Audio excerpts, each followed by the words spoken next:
안녕하세요. 힐링 재테크의 메디테라입니다. 이번 시간에는 2021년 부동산 투자, 이것만은 반드시 확인하고 투자하자라는 의미로 이렇게 제목을 지어봤는데요. 사실은 제가 이 영상을 제작하는 이유는 제가 3월에 투자지역 분석반 3기를 오픈하고 강의를 하는데 그 수강생분들에게 대상으로 이 내용을 꼭 알려주고 싶은데 지역 브리핑 하는 시간도 부족한데 이것까지는 알려드릴 수 있는 시간이 없을 것 같아가지고 사실 이거를 영상으로 따로 제작해서 올리게 됐어요. 그래서 사실 수강생분들한테 필수로 이 영상 참고하셔서 투자에 활용하시라고 해서 만드는 영상이고, 수강생이 아니신 분들도 이 내용을 보시고 나서 최소한 2021년 부동산 투자 트렌드상 어떤 위험성이 있고 그 위험성을 해지하기 위해서는 어떤 걸 반드시 확인하고 투자해야 되는지 이런 요소들을 오늘 얘기하고자 하니까 꼭 확인하셔가지고 안전한 투자하시길 바랍니다. 투자하기에 앞서 제가 조금 더 공지를 드리자면 아까 말씀드린 대로 투자지역 분석반 3기 수강생분들을 위해서 사실 제작하는 영상이라고 말씀드렸잖아요. 그래서 3월 8일부터 3월 4주 동안 6개 지역을 알려드리거든요. 현재 투자 타이밍이 온 6개 지역을 알려드리고 그 단지의 가격 흐름과 뭐 이런 것들을 다 투자 전략 그리고 현재 세금을 위해서 어떤 전략으로 이제 접근을 해야 되는지 이런 것까지 자세하게 안내를 해드리니까 혹시 그런 것들이 필요하신 분들은 강의 신청하시면 되겠습니다. 그리고 우리 투자지역 분석반 3기 여러분은 꼭 이 영상 참고하셔가지고 제가 알려드린 지역이나 이런 거를 찾으러 가실 때 그 내용을 다시 한번 꼭 확인하시고 들어가시면 조금 더 안전한 투자하실 수 있으실 거라고 생각이 듭니다. 그럼 본격적으로 내용을 한번 들어가 보도록 하겠습니다. 2021년 부동산 투자 시 뭐는 반드시 확인해야 된다고 제목을 드렸는데 그 뭐가 바로 전세가예요.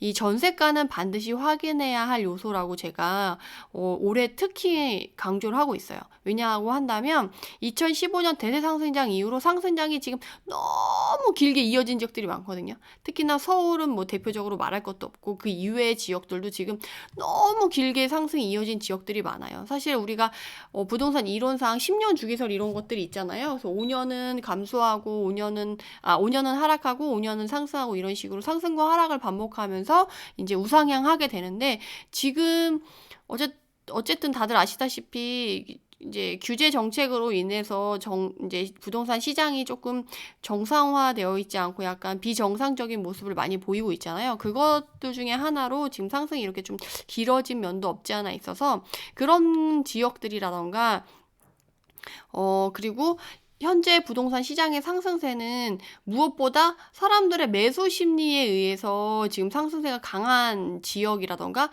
또 상승도 되게 빠르게 나타나잖아요. 옛날에는 1, 2년에 걸쳐서 몇 천만 원 오를 게 요새는 막 한 달, 3주 막 이 정도만 되면 억 단위로 막 오르고 하니까 이런 상승이 자체가 매수 심리에 의해서 사람들이 막 몰려가고 이런 것들이 모습이 좀 옛날과 다르게 나타나는 그런 부동산 시장의 현상이라서 그런 것들이 좀 갖고 있는 비정상적인 모습에 의해서 발생하는 이런 리스크가 있잖아요. 그런 리스크를 최대한 조절을 하면서 내가 투자를 하려고 하면 어떻게 해야 되냐라고 했을 때도 저는 이런 전세가 상승이 반드시 확인해야 될 요소라고 생각이 들고 그리고 이런 것들을 위해서 제가 말씀드렸잖아요. 앞에서도 길어진 상승 기간 그리고 너무나도 빠른 상승 속도 그리고 사람들 심리에 의해서 움직이는 상승장이다. 사실 이게 가장 리스크가 가장 큰 거예요. 뭐 상승 기간이 길어진 거나 상승 속도 빠른 거는 뭐 그렇다 치더라도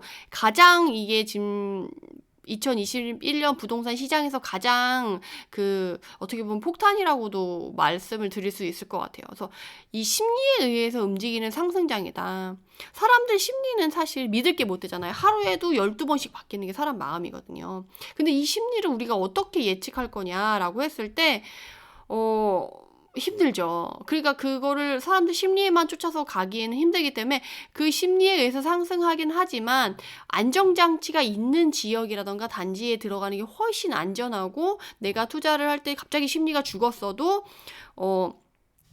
출구 전략도 가능하고 투자 물건을 운영할 때 내가 투자를 이미 했는데 갑자기 그쪽 지역에 심리가 확 죽을 수도 있잖아요. 그럴 때 이제 투자 물건을 운영해 나가야 되는데 내가 팔 때까지 그때까지 운영할 때까지라도 이 전세가 상승 아니 전세가 상승이 아니고 전세가가 받쳐준다고 하면 운영할 때 덜 힘드시거든요. 그러니까 최대한 이 시장 특성상 리스크 관리를 위해서는 실수요 확인이 필요하고 이 실수요 확인을 위해서는 전세가 관련한 자료를 꼭 체크해야 된다는 거를 제가 강조해서 말씀드리고 싶어요. 그래서 여러분들이 투자를 했던 아니면 이제 진입을 하려고 하든 그래서 투자 물건 관리나 이런 부분에서 이런 리스크 관리가 훨씬 더 유용하고 나중에 만약에 정 안 돼가지고 출구 전략, 발을 빼려고 할 때도 이 전세가가 받쳐주는 실수요가 있어야지만 나올 수가 있고 지금 왜냐하면 취등록세가 너무 비싸기 때문에 이것 때문에 투자 장벽이 있고 보유세라던가 양도세 이런 부분도 있는데 실수요자분들은 그런 게 없잖아요. 그런 세금의 장벽이 없기 때문에 내가 여기 지역에 실수요자가 얼마나 있는지 확인하고 들어가는 게 이 출구 전략에서도 상당히 중요한 시장이다라는 거를 제가 말씀드릴 수 있어요. 그래서 여러분들이 이번 21년 부동산 투자를 할 때 반드시 챙겨야 될 건 실수요 확인. 실수요 확인을 위해서는 뭘 확인해야 되냐? 전세가 관련 자료를 꼭 체크해야 된다. 근데 이 전세가 관련 자료는 뭐 현장에서 하셔도 돼요. 현장에서 여기 전세 수요가 얼마나 있는지, 전세가가 최근에 얼마나 상승인지 뭐 오늘 제가 관련해서 자료를 그러니까 자료로 저는 확인을 해드릴 건데 그걸 현장에서 확인하셔도 돼요. 그래서 현장으로 확인하시는 게 편하신 분들은 현장에서 확인을 하시고 데이터로 편하신 분들은 데이터로 하시면 되는데 전국 단위로 내가 지역을 본다 그러면 사실 데이터가 훨씬 편하긴 하죠. 일일이 현장에 가서 그러니까 분위기를 보는 건 좋아요. 당연히 그건 해야죠. 내가 투자를 할 때 현장을 안 가는 건 절대 안 되죠. 현장을 가야 되지만 전체적인 거시적인 관점에서 어느 정도의 큰 흐름이 있는지는 데이터로 보는 게 훨씬 편하다라는 거는 알고 계시면 좋을 것 같아요. 게다가 요새 데이터 정리가 너무 잘 돼 있어서 전세가 상승이 높은 지역이라던가 뭐 전세가 높은 뭐 단지 뭐 이런 부분도 찾기가 편하기 때문에 어쨌든 좀 저는 오늘 데이터를 통해서 알려드리려고 해요. 그런 부분 때문에. 그래서 오늘은 실수요 확인을 위해서 전세가 관련 자료를 꼭 체크하는 방법 그리고 어떤 요소들을 전세가 관련 자료가에는 어떤 요소들이 있는지 그리고 그 요소들을 어떻게 확인하는지 그리고 이걸 어떻게 활용을 하는지 이거에 대해서 전체적으로 다 말씀을 드릴 거예요. 그래서 이것들이 여러분이 투자를 해갈 때 정말 천당과 지옥으로 오갈 수 있는데 여러분들이 그래도 중간계쯤엔 머무를 수 있게끔 안정장치를 해줄 수 있는 아주 크나큰 방어선이 될 거라고 저는 생각이 들거든요. 그래서 여러분이 투자하실 때 꼭 이 방어선을 잘 구축하셔가지고 투자하시기 바랍니다. 그럼 본격적으로 한번 내용을 들어가 보도록 할게요. 그래서 지금 보면 지역마다 근데 좀 전세가 상승이 이제 매매가에 미치는 영향이 좀 달라요. 그래서 제가 여태까지 계속 지역 분석, 입지 분석 이렇게 해가지고 유튜브에다가 영상을 각종 지역을 계속 올려드리고 있는데 전에 이미 다 얘기를 했던 거예요. 지금 전세가가 올라서 매매가가 상승을 하냐 아니냐라는 지역을 구분할 때 저는 어떤 걸 많이 보냐면 지금 이 거래량이 튀는 것들이 요새 봉우리가 많이 생기고 있잖아요. 요새는 좀 거래량이 전체적으로 많지 않고 한 번에 몰려요. 한 번에 몰리고 그리고 그게 또 그 단지나 그러니까 특정 지역이라던가 특정 단지에 몰리는 경향이 있거든요. 그리고 그 외에는 좀 이렇게 몰리지 않는 경향이 있거든요. 그리고 사람들이 지금 매물을 좀 안 내놓는 경향이라서 매물 자체도 없어서 거래량이 많지도 않아요. 그래서 이런 것들을 어쨌든 봤을 때 서울 같은 경우는 어때요? 6월 달에 거래량이 더 많았고 거래량 봉우리가 생긴 게 6월 달에 훨씬 많았고 여기 11월, 12월 달에 전세가 상승으로 인해서 생기는 거래량이 이때 발생이 됐었는데 이때는 좀 낮죠. 거래량이. 물론 월평균 거래량보다는 높지만 6월 달이 높았다고 한다면 서울 지역은 전세가 상승에 의해서 매매가가 올라가는 에너지보다는 정책에 의해서 6월 달에 대책이 발표되고 나서 사람들이 사이드죠. 풍선 효과로 발생되는 그런 영향을 더 많이 받았던 지역이 서울이다라는 거를 이렇게 구분해 볼 수가 있고요. 그럼 반대로 전세가 상승에 의해서 매매가 상승에 영향을 받았던 지역 중에 하나가 이제 울산인데 6월 달에도 물론 영향을 받았어요. 그렇지만 11월 달, 12월 달에 이미 전세가가 빠르게 상승하면서 같이 거래량이 터지면서 가격이 쫙 올라준 지역들이 있거든요. 지방 광역시 대부분은 좀 그런 모습이 있어요. 물론 서울과 흐름을 같이 하는 그런 지역들은 서울과 같이 움직이지만 그 외의 지역들은 이런 모습을 좀 보인 지역들이 많거든요. 그래서 울산 같은 경우는 전세가가 매매가 상승에 영향을 미치는 게 좀 컸다. 그래서 그 이후에 거래량이 훨씬 많았고 그 상승세도 쭉 이어지고 있다. 이렇게 보시면 되겠습니다. 그래서 이제 실수요 확인하는 데이터라던가 이제 아까는 전세가 상승이 매매가 상승에 미치는 영향과 지역을 보는 방법을 알려드렸고, 그리고 이번에는 이제 실수요 확인하기 위한 데이터 자료로 어떤 것들을 봐야 되냐라고 했을 때 첫 번째는 인구예요. 인구. 그래서 제가 이제 투자를 하실 때 초보 투자자분들은 인구 50만 미만은 가지 마시라고 말씀을 많이 드렸었거든요. 왜냐하면 인구가 50만 이상 안 되면 그러니까 수요 자체가 그렇게 많지 않기 때문에 실수요를 뭐 투자 수요 이런 걸 따지기 이전에 이미 인구가 별로 너무 없는 거예요. 그러니까 50만 이상은 돼야 그래도 우리가 투자할 때 수요가 이제 공급이 되고 원활하게 운영이 된다라고 보는데 50만 미만은 인구가 확 이제 유동성이나 이런 것들도 별로 없고 이제 확 쪼그라들었을 때 정말 움직일 수 있는 여력의 그런 인구수가 별로 없는 거죠. 그래서 제가 보통 50만 이상 인구에 들어가시라라고 말씀을 드리는데 최근에는 정책 때문에 뭐 시, 군, 구뿐만 아니라 리 막 이런 데도 가잖아요. 그래서 정말 그런 데까지 가고 싶으신 분들은 뭐 30만 미만, 인구 30만까지는 봐야 된다. 그러니까 인구 30만 미만은 가지 마시고 그래도 인구 30만 이상 되시는 지역만 가시라라고 말씀을 드리는데, 제가 그래서 참고하시라고 통계청 출처에 전국 인구 나타낸 걸 이제 갖고 왔어요. 근데 이 지금 1000명 단위거든요. 근데 지금 이게 지금 예시를 들어서 갖고 온 건데 이렇게 큰 시단위 도단위로 나와 있어서 여기서는 구분이 어려워요. 그래서 만약에 시단위로 들어간다고 하면 50만, 뭐 30만 이렇게 해서 구분해서 들어가시라고 말씀을 드릴게요. 그래서 여기서 봤을 때는 지금 뭐 1000명이니까 좀 인구 수로 해가지고 좀 50만 이상 되는데 좀 정책의 영향을 받는 지역에 투자하고 싶으신 분들은 작은 지역 가신다고 한다면 30만까지만 들어가셔라. 그래서 지금 뭐 이렇게 전체적인 데이터가 나온 게 없어서 제가 통계청에 갔는데 제가 주로 사용하는 게 부동산 지인이에요. 그래서 부동산 지인에서는 각 지역별로 또 시군 구별로 또 인구가 바로바로 그 데이터가 정리돼서 나오니까 만약에 투자 공부 때문에 이제 지역을 보시는 분들은 부동산 지인 사이트에서 각 시군구별로 접근하려고 하는 지역의 인구수를 보고 접근을 하시면 되겠습니다. 다음은 실수요 확인 데이터 자료에서 두 번째. 이게 제일 중요해요. 사실 이게 제일 중요해. 제가 말씀을 드리는데 1번 전세가, 2번 전세가율, 그리고 가장 중요한 건 최근 전세가 상승률. 원래 전세가율이 높았던 지역은 사실 최근에 전세가를 의미 있게 보려고 했을 때 큰 의미가 없다. 원래 높았던 애들은 그냥 그런 애들인 거예요. 근데 최근에 전세가 상승률이 높았던 지역을 중점적으로 보는 게 중요하다. 이게 제일 중요하다라는 거를 제가 말씀드리고 싶어요.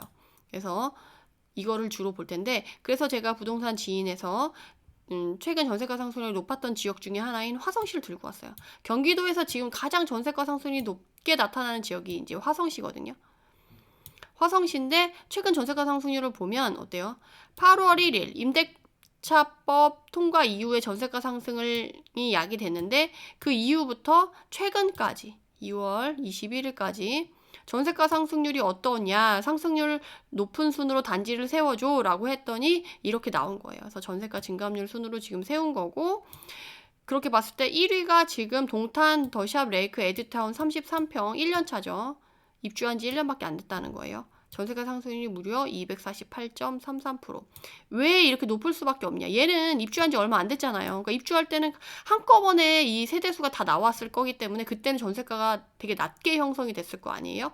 근데 중간중간에 한두 개씩 나오는 애들이 있을 거 아니에요? 이사를 가야 돼서 만기를 못 채우고 나오는 애들이 하나둘 거래가 되면서 그 다음에 거래된 것들의 상승률을 보면 이만큼을 상승을 야기하게 됐다라는 거죠. 그래서 신축일수록 전세가 상승률이 높을 수밖에 없다. 이미 입주할 때 워낙 낮게 들어왔었기 때문에. 그리고 2위로는 그린힐, 반도 유보라, 아이비파크 10차 1단지 29평이고 196%의 전세가 상승률이 있었네요.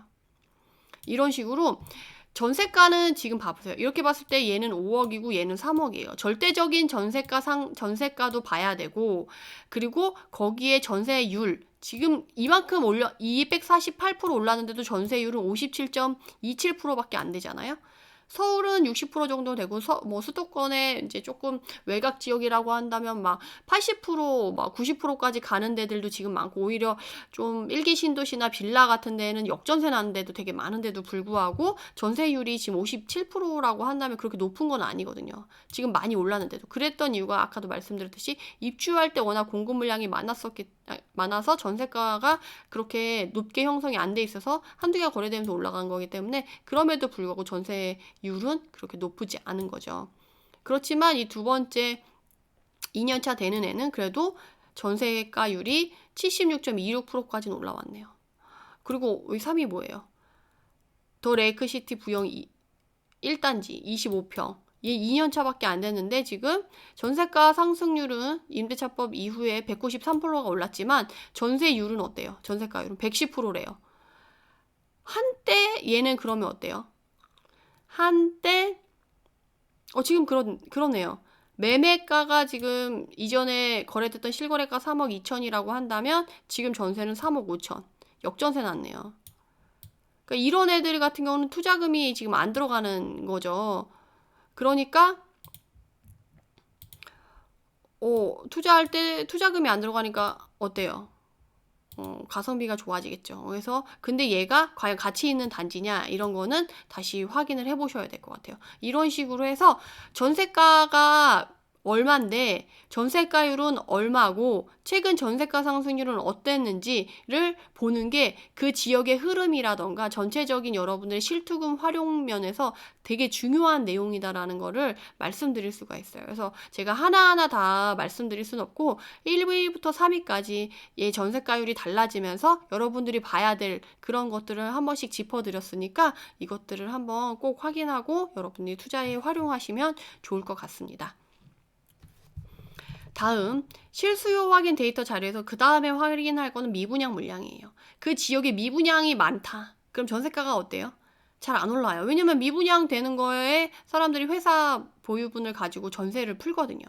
그러면 전세가 상승률이 안 올라요. 근데 이제 미분양 물량이 점점 줄어들고 미분양 물건이 없어요. 그러면 이제 주변의 전세가들이 막 올라주기 시작하거든요. 그래서 이 미분양 물량을 꼭 확인하고, 미분양 물량이 빠르게 소진된 지역 같은 경우는 전세가 상승이 빠르게 올라갈 수 있고 매매가 상승도 같이 쫙 올라와 줄 수 있는 거기 때문에 이제 미분양 물량을 확인하시면 좋을 것 같다. 그래서 전국적으로 지금 허그에서 매년 미분양 관리 지역 발표하잖아요. 그래서 작년 내에 미분양 많이 왔을 때만 해도 막 64 지역 같은 데가 되게 전국적으로 많았는데 최근에는 미분양 관리 지역 8개 지역인가 밖에 되게 많이 줄었다고 제가 들었어요. 그래서 저도 그 미분양 관리 지역을 최근에는 잘 안 봤어요. 이 부동산 진에서 미분양 감소 이 자료를 보느라고. 그래서 그걸로 전국 미분양이 얼마나 줄어들었는지 확인하고 싶으신 분들은 그 미분양 관리 지역을 꾸준하게 모니터링 해보시는 것도 좋겠다라는 거를 말씀드릴 수가 있습니다. 그러면 그 다음에 볼 지역이 그 자료가 뭐냐면 전출입 탑3 공급 물량이에요. 그러니까 내가 최근에 좀 아산시에 관심 가지시는 분들이 많으셔서 제가 이제 아산시를 예로 들고 왔는데, 아산시에 투자를 할 거다라고 하면은 아산시 주변에 인구가 빠져나가거나 또는 들어오는 지역에서 공급 물량이 얼마나 잡혀 있는지를 확인하시는 게 중요해요. 왜냐면 걔네들이 그쪽으로서 내가 아산이 너무 많이 올랐어. 그러면 자기가 잘 나가는 주변에 잘 나가는 지역들로 그 사람들이 이동을 할 수가 있는 거잖아요. 그리고 아산시로 주로 들어오는 지역에서 공급 물량이 많아.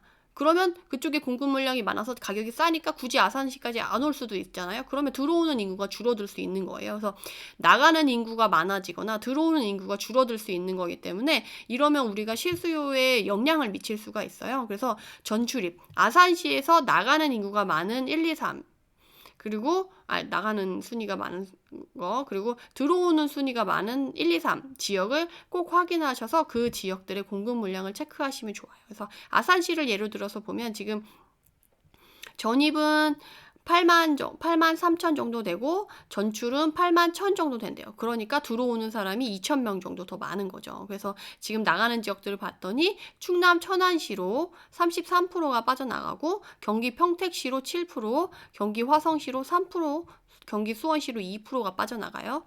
그리고 들어오는 지역은 똑같이 충남 천안에서 27%가 들어오고 평택시에서 5%, 충남 당진에서 2%, 경기 수원시에서 2%가 들어오는 지역인 거죠. 그래서 여기 언급된 지역들이 공급 물량이 어떤지를 확인을 해 본다고 한다면 여러분들이 덜 들어오거나 더 많이 나가거나 해서 실수요에 크게 영향을 받아서 내가 타격을 받을 수 있나 없나를 확인해 볼 수가 있겠죠. 그래서 대략적으로 물론 실수요 확인하는 거에 이거 외에도 더 많아요. 그렇지만 기본적으로 확인해야 될 요소들로 이 정도는 최소한 확인을 하고 투자를 진행하셔야지 안전하다라는 거를 제가 알려드리고 싶어서 여러분들이 2021년 부동산 투자를 할 때 꼭 실수요 확인을 하셔야 되고 실수요 확인을 하기 위해서는 전세 관련 자료를 꼭 보셔야 되는데 그 자료로는 이러이러한 것들이 있다라는 걸 오늘 말씀드렸어요. 그래서 이런 것들을 통해서 제가 투자지역 분석본 3기 지역을 다 고르고 그거를 안내를 해드리니까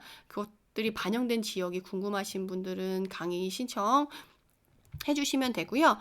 이제 내용을 마치도록 하겠습니다. 긴 영상 들어주셔서 감사하고 블로그에도 제가 올려놓을 테니까 자료를 글로 보고 싶으신 분들은 거기서 확인을 하시면 되겠습니다. 그래서 영상이 도움이 되셨다면 구독, 좋아요로 응원 부탁드립니다. 감사합니다.